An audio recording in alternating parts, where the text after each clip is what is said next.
ಜಿಲ್ಲಾಧಿಕಾರಿ ಕಚೇರಿಗೆ ಆಗಮಿಸಿದ್ದಾರೆ ನಿಖಿಲ್. ಈ ವೇಳೆ ಕಾದು ಕುಳಿತಿದ್ದ ರೇವಣ್ಣನವರು ನಿಖಿಲ್ಗೆ ಶಾಲು ಹೊದಿಸಿ ಕೈಗೆ ಕಲ್ಸಕ್ಕರೆ ಕೊಟ್ಟಿದ್ದಾರೆ. ಯಾವುದೋ ಪ್ರಸಾದ ಇರಬೇಕದು.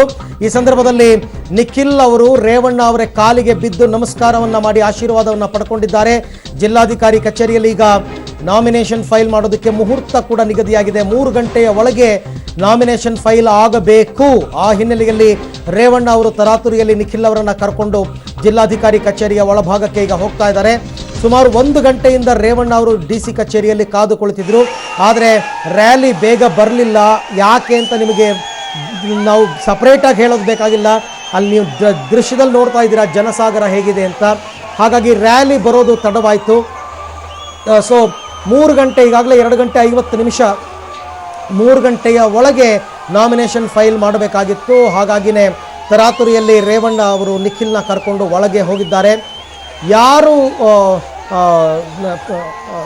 ನಿಖಿಲ್ ಕುಮಾರಸ್ವಾಮಿ ಅವರ ಉಮೇದುವಾರಿಕೆಗೆ ಸಹಿಯನ್ನು ಹಾಕಬೇಕಾಗಿರುತ್ತೆ ಅವರು ಮಾತ್ರ ಒಳಭಾಗಕ್ಕೆ ಹೋಗಿರ್ತಾರೆ.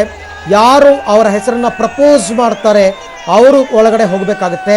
ಆದರೆ ಜಿಲ್ಲಾಧಿಕಾರಿ ಕಚೇರಿಯ ಒಳಕ್ಕೆ 5 ಜನಕ್ಕೆ ಮಾತ್ರ ಅಲೋ ಮಾಡ್ತಾರೆ.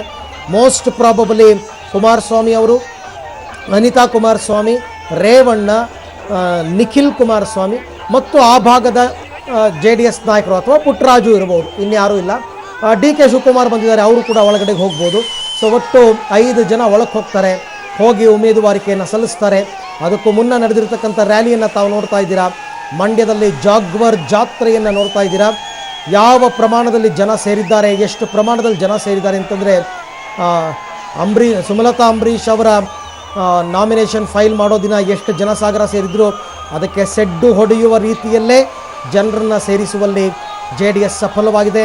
ಎಲ್ಲಿ ನೋಡಿದ್ರು ಹಸಿರು ಬಣ್ಣ, JDSನ ಬಾವುಟ, ದೇವೇಗೌಡರ ಫೋಟೋ, ಕುಮಾರಣ್ಣನ ಫೋಟೋ, ನಿಖಿಲ್ ಫೋಟೋ. ಮಂಡ್ಯ ಸಂಪೂರ್ಣವಾಗಿ ಇವತ್ತು JDS ಮಯವಾಗಬಿಟ್ಟಿದೆ. ಮಂಡ್ಯ ಸಂಪೂರ್ಣವಾಗಿ ಹಸಿರುಮಯವಾಗಿದೆ.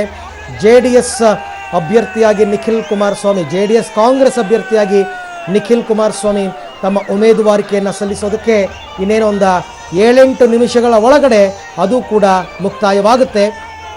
ಅಲ್ಲಿಗೆ 3 ಗಂಟೆಯ ಒಳಗಡೆ ನಾಮಿನೇಷನ್ ಫೈಲ್ ಮಾಡಿದ ನಂತರ ಮತ್ತೆ ತೆರೆದ ವಾಹನದಲ್ಲಿ ರ್ಯಾಲಿ ಹೊರಡ್ತಾರೆ.